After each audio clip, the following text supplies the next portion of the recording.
Hello students, welcome to Ready Study Fly. आज हम यहाँ पर बात करने वाले हैं क्लास 10th चैप्टर है आपके नेशनल इन इंडिया। उसका टॉपिक है आपके सत्याग्रह। देखो, जब भी आप ये वर्ड सुनते हो ना सत्याग्रह, तो आप रिलेट कर पाते हो इस वर्ड को गांधी जी के साथ में। ठीक है, गांधी जी ने ही इस कॉन्सेप्ट के साथ काफी एक्सपेरिमेंट मैं कह सकता हूँ किए इंडिया में। ठीक है, तो उसको लेकर हम लोग यहाँ समझने वाले हैं। सबसे पहले हम लोग सत्याग्रह जो वर्ड है उसको लेकर बात करेंगे कि सीबीएसई क्लास 10th में इसको लेकर किस किस तरह के वर्ड्स या इसको किस वे में एक्सप्लेन किया हुआ है वो हम लोग यहाँ पर डिस्कस करेंगे। ठीक है, तो स्टार्ट करते हैं। देखिएगा आप लोग, लाइन टू लाइन में यहाँ पर एक्सप्लेन कर रहा हूँ आपकी सीबीएसई एनसीईआरटी जो क्लास 10th है उसमें किस तरह से इस वर्ड के बारे में बता रखा है। सुनिएगा आप लोग। ठीक है, the idea of satyagraha emphasize the power of truth and need to search for the truth.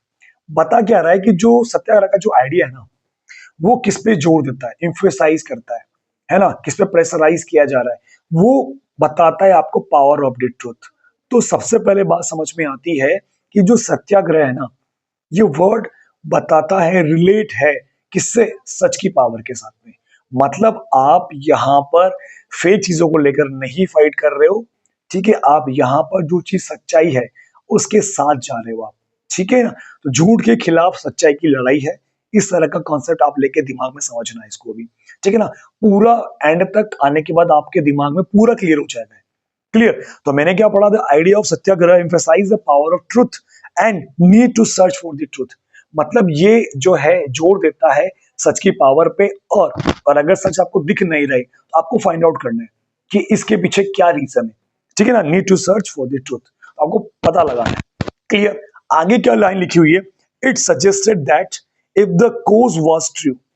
ठीक है ना, आगे ये बताया कि आप जिसके खिलाफ लड़ रहे हो, है ना, आप हो सत्य के रास्ते पर। ठीक है ना, क्योंकि आप कॉन्सेप्ट फॉलो कर रहे हो कौन सा? सत्याग्रह का। तो आप क्या कहलाए? सत्याग्रही। ठीक है ना, सत्य का रास्ता चुनने वाला इंसान सत्याग्रही कहलाएगा। ठीक है, तो क्या बता रखा है? It's it suggested that if the cause was true. आप जिसके खिलाफ जा रहे हो ना, आप सच्चाई के रास्ते पर, आप झूठ के खिलाफ लड़ रहे हो, तो क्या बता? If the struggle was against injustice, और आपका जो स्ट्रगल है, आप जो सत्याग्रह के रास्ते पर चल रहे हो और आप किसके खिलाफ लड़ रहे हो? इनजस्टिस, अन्याय के खिलाफ लड़ रहे हो आप। Then physical force was not necessary to fight the oppressor. तो आपका एक चीज यहां पर है कि अगर आप सच के रास्ते पर चल रहे हो, ठीक है, और आप किसके खिलाफ हो? इनजस्टिस के खिलाफ, अन्याय के खिलाफ लड़ रहे हो आप, तो ये जरूरी नहीं है कि आप फिजिकल फोर्स का यूज करो। ठीक है, आपको फिजिकल फोर्स का यूज नहीं करना है। ठीक है ना, मतलब आप क्या हो? ऑपरेशन, मतलब आप तो हो सत्याग्रही, और जो सामने वाला इंसान है वो क्या है? वो आपके खिलाफ लड़ रहा है, वो गलत रास्ते पर है, वो झूठ के रास्ते पर है और आप सच के रास्ते पर हो। तो आप हो गए सत्याग्रही, और जो झूठ का साथ दे रहा है, ठीक है ना, आप जिसके खिलाफ लड़ रहे हो, वो है आपका ऑपरेसर। तो यहाँ पर गांधी जी ने इस सत्याग्रह के थ्रू ये बताया है कि आपको फिजिकल फोर्स का यूज नहीं करना है ऑपरेसर के खिलाफ, उस झूठ के खिलाफ। ठीक है ना, ऑपरेसर कौन है? झूठ का साथ देने वाला इंसान। हम कौन है? हम है सत्याग्रही, हम लोग सत्य के रास्ते पर चल रहे हैं, सच की पावर के साथ। आई बात समझ में? ये आप ध्यान रखिए, थोड़ा कनेक्ट करना बेटा इसको। ठीक है, विदाउट सीकिंग वेंजेंस और बीइंग अग्रेसिव। अब देखो, आप उस झूठ के रास्ते पर चलने वाला जो पर्सन है, ऑपरेसर, ठीक है ना, क्या बोला है कि आपको उसके खिलाफ क्या यूज नहीं करना है? Without seeking vengeance. वेंजेंस मतलब होता है बदले की भावना, प्रतिशोध लेना। ठीक है ना, बदला लेने की फीलिंग आपको अपने दिल दिमाग में नहीं रखनी है। और विदाउट बीइंग अग्रेसिव, आपको गुस्सा भी नहीं करना है। ठीक है ना, आपको बहुत पोलाइट रखना है, क्योंकि आप सच्चे के रास्ते पर चल रहे हो, तो आपकी लड़ाई लंबी चल सकती है। ठीक है ना, पर लास्ट में फाइनल अल्टीमेटली जो विनिंग होगा वो कौन होगा? ट्रुथ, सच होगा। तो यहां पर ये बताया। तो आपका वेंजेंस मतलब होता है बदला लेना, उसकी फीलिंग। आपने देखी है मूवी घोस्ट राइडर का second part, the spirit of vengeance, वो वही था। ठीक है ना, ये वर्ड है, तो आप ध्यान रखें। आपको आपको बिल्कुल भी गुस्सा नहीं करना है, अग्रेशन नहीं दिखाना है, और अपनी आत्मा में, है ना, अपने मन में, अपने माइंड में आपको यहाँ पर जो है बदले की फीलिंग भी नहीं लेनी कि मुझे बदला लेना है, इससे मैं छोड़ूंगा नहीं इसको, मैं फिजिकल फोर्स करूँ, मारू पीटूंगा इसको, ऐसा नहीं करना है। क्लियर? आगे बढ़ता हूँ। आगे क्या लिखा हुआ है? A satyagrahi could win the battle through non violence. और एक सत्याग्रही मतलब हम लोग जो सच के रास्ते पर चल रहे हैं, हम लोग फाइनली ये बैटल जीत जाएंगे। कौन सा बैटल? हम जो अन्याय के खिलाफ लड़ रहे हैं, हम जो इनजस्टिस के खिलाफ लड़ रहे हैं, फाइनली हम लोग ये बैटल जीतेंगे। कैसे? नॉन वायलेंस साथ में। आपको बताया ना मैंने, गांधी जी का जो कॉन्सेप्ट था ये ट्रुथ प्लस नॉन वायलेंस।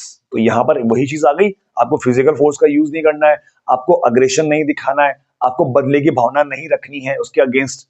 ठीक है, तो यही चीज है यहाँ पर। तो आप नॉन वायलेंस के पाथ पर चल रहे हो, मतलब अहिंसा। ठीक है, सुना है वर्ड अहिंसा, गांधी से काफी रिलेट करते हो आप। जब भी अहिंसा सुनते हो आप तो गांधी जी याद आते हैं आपको कि हाँ, तो ये ध्यान रखिएगा, नॉन वायलेंस अहिंसा। तो आपको ये करना है, तो मतलब आपको वायलेंस नहीं करना है, गुस्सा नहीं करना है, मारपीट कुछ नहीं करनी और ना बदले की भावना रखनी, क्योंकि आप सत्याग्रही हो, आप सत्य के रास्ते पर चल रहे हो, और वो सामने वाला जो इंसान है झूठ के रास्ते वाला, वो ऑपरेसर है। ठीक है, तो आगे हम बात करते हैं। This could be done by appealing to the conscience of the oppressor. अब देखो क्या है, और ये पता है कैसे होगा कि भैया आप कुछ भी नहीं कर रहे हो, बदले की भावना नहीं है, आप मारपीट नहीं कर रहे हो, तो आप कैसे करोगे? ऑपरेशन जो झूठ के रास्ते पर है, जो गलत चीज कर रहा है आपके साथ में, उसको कैसे चेंज करोगे? This could be done by appealing to the conscience of the operation. Appeal करोगे उस सामने झूठ के रास्ते पर चलने वाले पर्सन की जो आत्मा, सॉरी आत्मा भी नहीं, अंतरात्मा, कॉन्साइंस है ना। कॉन्साइंस अलग कॉन्सेप्ट होता है। सोल तो आप जानते हो, आत्मा तो आपके एक लाइफ स्पिरिट होती है। कॉन्साइंस मतलब आपके, मतलब आप बोल सकते हो आत्मा की भी अंतरात्मा, जो आपको ये बताती है कि क्या सही और क्या गलत है। तो राइट और रॉन्ग जो बताएगा, ठीक है ना, क्या मुझे अपनी अंतरात्मा बोली कि नहीं यार ये इंसान मुझे धोखा दे सकता है, ये चीटिंग हो नहीं, ये मैं गलत कर रहा हूँ। तो ये जो सही गलत का जो डिफरेंस है ना, आपकी कॉन्साइंस बताती है आपको। ठीक है, तो ये यहां बताया। तो आपको क्या करना है, क्या बोला Gandhi? This could be done by appealing to the conscience of oppressor. जो झूठ के रास्ते पर चल रहा है उसकी अंतरात्मा से अपील करनी है कि भाई तू मेरे साथ में गलत कर रहा है। आगे बात रिक्वेस्ट करना है उसे कि तू गलत रास्ते पे, भाई तू मेरे साथ बहुत गलत कर रहा है, तूने जो ये रास्ता चुना है ना ये अच्छा नहीं है, तू बापू के रास्ते पे आ जा, है ना। बापू जो है गांधी जी, उसके रास्ते पे आ जा तू। और वो रास्ता कैसा है? सत्याग्रह का है, सच के साथ वाला रास्ता है वो। ठीक है, यहाँ वो हम बात करें आगे। देखो, people including the oppressor had to be persuaded to see the truth. आसपास के लोग तो देख रहे हैं कि यार एक झूठ के रास्ते पर, एक सत्य के रास्ते पर है। तो देखो, पीपल इंक्लूडिंग द ऑपरेसर, लोग और ऑपरेसर मतलब जो झूठ के रास्ते पर चल रहा है, had to be persuaded to see the truth। उनको ये देखना पड़ेगा, उनसे रिक्वेस्ट, उनको ये मतलब मानना पड़ेगा कि सच क्या है ना। उनको ये कहीं ना कहीं देखना पड़ेगा कि नहीं सही कौन है गलत कौन है। तो उनको परसुएड, इनको मनाना है, वो मान जाएंगे फाइनली। ठीक है ना, उनको सच्चाई देखने के लिए आपको फोर्स करना है। कैसे? उनकी आत्मा को चेंज करके। ठीक है, तो ये चीज लिखा हुआ है, instead of being force to accept the truth. उनको ये ऐसा नहीं कि आप उनको फोर्स करोगे सच क्या है, उनको ये फील होना चाहिए, उनकी अंतरात्मा में ये जानना चाहिए कि नहीं, ये झूठ के रास्ते पे चलने वाला इंसान है, जो इस सच के रास्ते पे चलने वाले इंसान को परेशान कर रहा है। गलत कौन है सही कौन है ये लोगों को, और उसको दिखना चाहिए ऑपरेसर को जो झूठ के रास्ते पर है, कि गलत कौन कर रहा है यहाँ पर। आई बात समझ में? और ये कैसे होगा? Instead of being force to accept the truth. ठीक है ना, आप उनको फोर्स नहीं करोगे। ठीक है ना, और कैसे होगा? So truth through the use of violence, और ना ही आप ये चीज उनको वायलेंस का यूज करेगा। और कैसे? मार पीट के, मैं अभी बताता हूँ लोगों को, वो आपके डर की वजह से चीज को माने, ऐसा नहीं होना चाहिए। उनकी कॉन्साइंस में चेंज होना चाहिए। आप जो ये चीजें हैं ना, ट्रुथ के साथ करोगे, नॉन वायलेंस के साथ करोगे। आई बात समझ में? तो यहाँ पर आपको नॉन वायलेंस एंड ट्रुथ के रास्ते पर चल के जो ऑपरेसर है, जो आप पे टॉर्चर कर रहा है, जो इनजस्टिस का साथ दे रहा है, उसकी कॉन्साइंस, उसकी इनर सोल को चेंज करना है, उसको समझ में आए कि सही गलत क्या है और मैं गलत कर रहा हूँ। ऐसा कॉन्सेप्ट है ये, है ना। लास्ट लाइन में क्या बताए? By this struggle truth was bound to ultimately triumph. और इस तरह के स्ट्रगल से, कौन सा स्ट्रगल से? ये जो सत्याग्रह है, जो गांधी जी का जो कॉन्सेप्ट है, सब हम पढ़ रहे हैं यहाँ पर, उसमें क्या बताए? Through this struggle truth was bound to ultimately, और आखिरकार एंड में यहाँ पर कौन जीतने वाला है? सच की विजय होगी। ट्रायम्फ मतलब होता है जीत जाना, विजय होना। ठीक है, यहां पर इस तरह का एक कॉन्सेप्ट। तो गांधी जी ने आपके सत्याग्रह के रास्ते से किन चीजों को बताया है?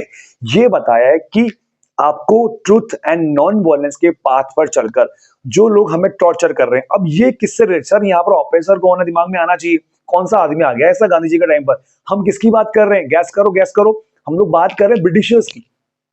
क्लियर है ना? ब्रिटिशर्स उस समय में रूल कर रहे थे, हम लोग कॉलोनी थे उनकी। तो उनको हमें, गांधी जी पहले सोचते स्टार्टिंग में कि यार ये भी इंसान है, हम भी इंसान है, तो क्यों ना ये लोग हमारा दुख समझेंगे, हम जो परेशानियां झेल रहे हैं वो ये समझ पाएंगे। देखो, आप पहली बार तो यही सोचते हो ना कि यार नहीं, मैं समझाता हूँ इसको, बाद में जो भी आप सोचते हो कि आप मुझे क्या करना है। तो गांधी जी ब्रिटिश के खिलाफ, वही जो यहाँ पर ब्रिटिशर्स ऑपरेसर है, वो यहाँ पर टॉर्चर कर रहे हैं, बहुत सारा टैक्सेस ले रहे हैं, ठीक है ना, आपके क्रॉप फेलियर हो गया, डिसीज हो, फिर भी वो टैक्स वसूल रहे हैं हमसे, बहुत सारे जो भी टॉर्चर कर रहे थे वो, तो वो ऑपरेशन यहाँ पे ब्रिटिशर्स है ना। और सत्याग्रही कौन है, हम इंडियंस। तो वो चाहते हैं कि ब्रिटिशर्स को ये फील करवाना है, उनकी कॉन्साइंस को चेंज करना है, ताकि वो समझ पाए कि नहीं, है ना, हम लोगों ने गलत किया है हिंदुस्तानियों आप लोगों के साथ में, ठीक है ना। पर आपको लगता है कि वो समझेंगे नहीं ना, भैंस के आगे बीन बजाना टाइप हो गया है, तो वो समझे ही नहीं। तो गांधी जी ने जो थे सत्याग्रह स्टार्ट किए, और आपके गांधी के साथ में बहुत सारे फ्रीडम फाइटर्स थे, भगत सिंह, चंद्रशेखर आजाद, उन्होंने भी काफी सारा स्ट्रगल किया। तो ये आपको जो मैंने समझाया, ये गांधी जी का कॉन्सेप्ट है जो आपकी इस बुक में दिया हुआ है, सत्याग्रह, ट्रुथ प्लस नॉन वॉयलेंस के पाथ पर चलकर सामने वाले जो ऑपरेसर हैं, जो टॉर्चर कर रहे हैं ब्रिटिशर्स, उनके अंतरात्मा को चेंज करना है, ठीक है। तो ये है, अब इसके अंदर 3 सत्याग्रह आते हैं, चंपारण, खेड़ा और अहमदाबाद। इसे हम पढ़ेंगे नेक्स्ट लेक्चर में। तो तब तक के लिए टाटा बाय बाय, मिलते हैं नेक्स्ट लेक्चर में।